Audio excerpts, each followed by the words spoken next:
All right, everyone. Welcome to the Yoga Talk. All right, that's my timer. So, namaste to the Instagram live and also namaste to the YouTube live for those who are watching now or watching later. So, here it is the talk about the chariot analogy and the art of decision making. This is more of the concept of the Yoga Talk. So, where you find the understanding the chariot metaphor and also understanding or the self in a relation to the body and also highlighting the self control. So let us get to it. Before actually getting the topic of the chariot metaphor and also the chariot analogy of art of decision making, I have few questions. So you contemplate on it and sit with it, or maybe you can literally drop a notes or write on a journal later about it. So the question, like, who is the in charge of your drive, let's say the emotional or decision makings? And also, while you're doing that, are you getting dragged by any sort of a emotional wave, or which just like you don't have the clarity towards to it? And think about it, like literally, who is in charge, or like who is the driver, or who's driving your chariot? This is actually a traditional view between the relationship with the senses, mind, and the intellect. So let us get to the talk now. I would like to make a clear clarity about what is chariot analogy. So here we go. In ancient text, anything Puranas or Yoga Sutras or even Bhagavad Gita, it simply talks about the self and relationship of the body and highlight of the intellect. Mostly in yogic text, even Sri Patanjali talks about yoga's chittasvritti nirodha is to control the mind, have that self-control. So there is a sometimes we don't have a control because we often get sort of lost by the I and mind, or sort of like desires, or what you called, there's not enough control in yourself due to the activity in your mind, which just comes to the neuroscience. But I'm not going to get there. But mostly why I'm saying this is to start this talk with a natural point of view, so that instead of sound so complicated words, and maybe you may not understand, this talk is about literally making everybody understand about the chart analogy. So there's an I and there's a mind, and also there is an emotion and feelings, for instance, like anger, attachment, desire, etc., etc. These are comes to movements and heaviness of the mind, and also sattva.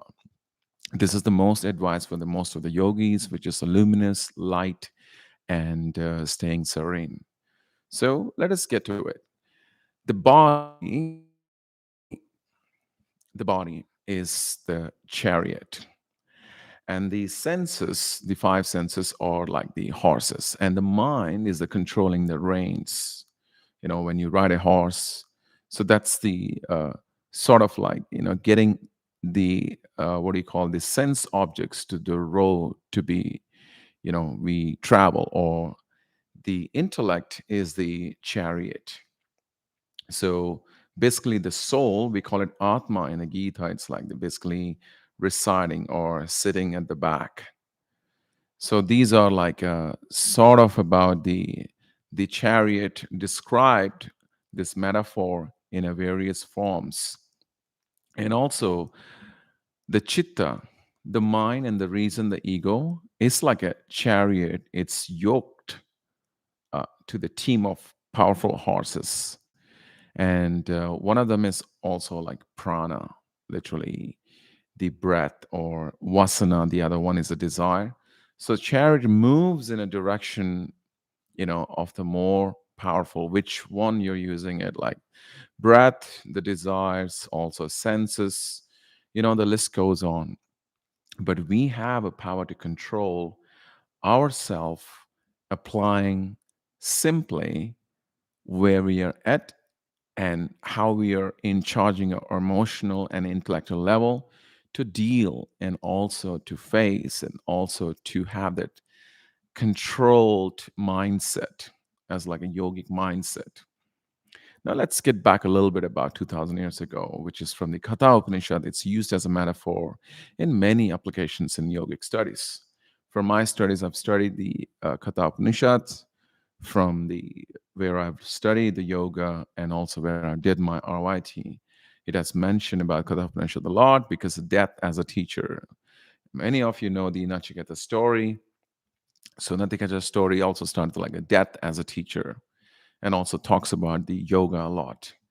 Now, know the self as a lord of a chariot, the body as a chariot itself, the discriminating intellect as a charioteer, and the mind as a reins. And the senses say the wise are the horses, and the selfish desires are the roads by the travel. I'm just putting in a more context way, more systematic way, so that you don't lose the piece. When a person lacks of discrimination and their mind is undisciplined, yeah, very simple. If you don't work out for a long time, or even you're talking too much or thinking too much, it makes it your mind cannot be focused, and you literally lost some sort of clarity, and your senses been like sort of run here and there and make you feel exhausted, just like you're controlling the what do you call the chariot, right? The reins, the horses, like the senses going this way, this way, this way, just like watching too much phone or watching too much TV or listening to some sort of like news all the time. You input those stuff.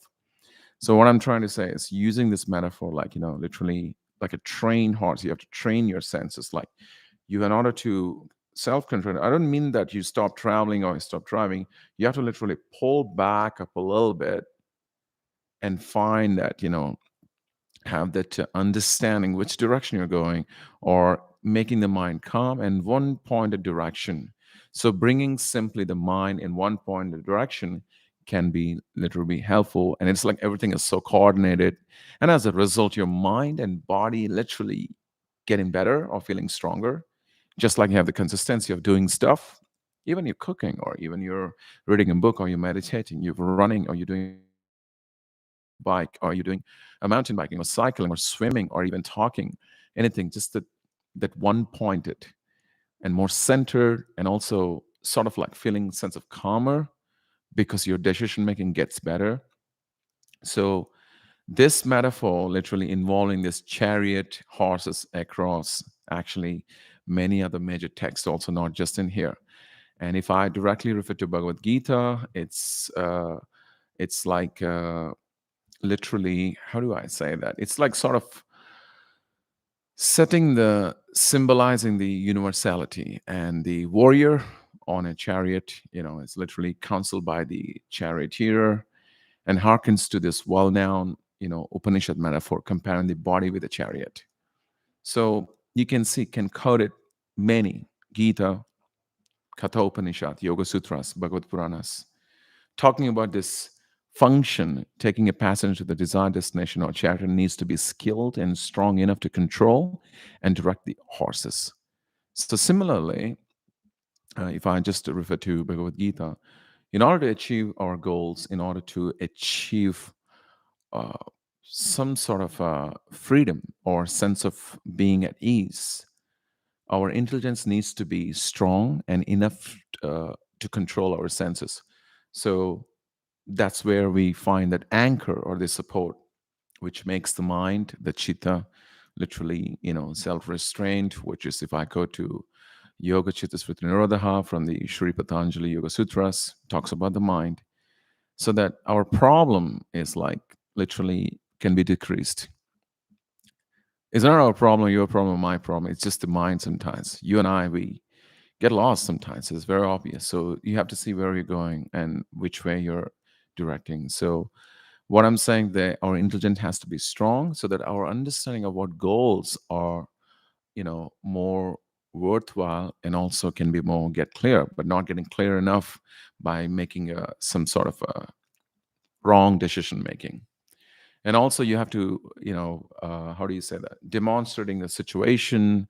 For example, when in a battlefield where the Arjun's literally like sort of lost his clarity because he's facing this this crazy, what do you call, the melancholy, or this situation that is in front of him is like chaotic. It's literally lost. And then the intellectual is literally blinded by the ignorance, and not even ignorance, sort of like this senses. There's an attachment, there's a desire. And let's say I would like to say raga and dvesha. Maybe it's not appropriate to mention it, but it's like you're running after what you like and you're running away from what you don't like. So these two are literally can make you exhausted. So we need to have that, in any situation when we demonstrate the higher intellectual or being conscious. I think it's very important to use this chariot analogy, see where you're going, and also understanding this chariot setting symbolizes this universality based on the Bhagavad Gita's chariot metaphor, and also Katha Upanishad and also Yoga Sutras. So the charioteer needs to be skilled and strong enough to control and direct the horses so that your direction is more clear. Remember, direction is most important than the speed. The speed can make you exhausted. We all of us run. It's very obvious that we run like a wild horse sometimes in different directions. But the point is that approaching the goal with technicalities and decision making, and also, as we earlier mentioned, that the body is compared chariot, and the buddhi is like, buddhi means this the intellectual being the charioteer. So that's about it. And I would like to say one more time about the Nachiketa, about how people make choices in life, and give this analogy is one of the helpful, because the idea of death being a teacher, what I was finding is like pretty fascinating. And I highly recommend you all read Katha Upanishad, and also the Yoga Sutras and Bhagavad Gita. They quote a lot. So once again, the charioteer must ensure the horse stays on the right path, and make the right turns, and halts when it needed, pause and when needed, speed when needed, and move through the direction with the clarity. And sometimes, you have to let it loose, and sometimes you have to hold it tight. So the reins, literally the senses in the horses, you won't literally let go and then lose yourself. We often get very tired by running towards our goal. Just sometimes it's good to like literally hold, or even hold it tight. Maybe you don't want to give up. Just don't lose yourself. Manage to stay on the track, manage to stay on the path, not fall off. This is where we have this right discriminating, how do you call the right, I'm not saying in a maybe, let's say, right decision making, and knows how to control the reins, and also able to see the senses effectively. So like the good horses, like they know where they're going. I hope you understand by this explanation, and also your question earlier, who is in charge, and what is this emotional level where it takes you, and who's actually driving the chariot. All this simply, you can take this sort of like the idea, and to pick up and add and understand this contemporary what do you call this contemporary terms of the brain, and also this, what do you call this frontal cortex brain, also the amygdala, I'm not sure how to pronounce it, the amygdala, this brain, the emotional brain, and also when to respond to the threat or the pain when it triggers your emotional level. How do you see, it's like a fight or flight response, right? And it's all generated by the stress, by activating the nervous system. So you have to see, how to save yourself from this art of decision making. So I hope this understanding of the chat analogy make your decision wise, and to move on better, so that it's not like you don't have this fulfillment of the life, or not like non-fulfillment. So you have like completely fulfilled. So therefore you perceive things with much more clarity and wisdom, and leading to more irrational decision making in shorter term, so that you don't like get hooked for a very long time.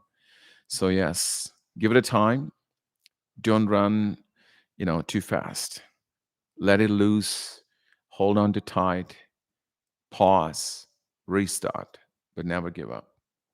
And remember, the most important, to make the intellectual strong enough so that, therefore, this chariot analogy and also the art of decision making from the Katha Upanishad and also from Gita and Sutras, where the Bhagavad Puranas, can help you to face the life bravely and also finding stability and balance with body, mind, and soul. I hope this is immensely interesting for you. But for me, I find it very, thoughtful.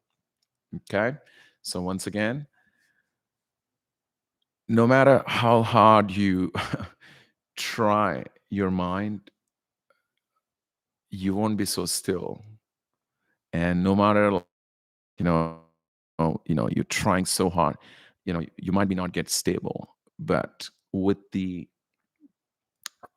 sort of bringing, what do you say, that like everything coordinated, and as a result, your body, mind, start to feel together, and then you'll be more centered and aligned. And that is alignment. Thank you so much. If you have anything to, ask or share, please do, inbox me, and I'll be in keep in touch with for the next live talk about this yoga talk. Once again, that's the chariot analogy from the metaphors of the yogic practice. Thank you and namaste, everyone. Bye for now.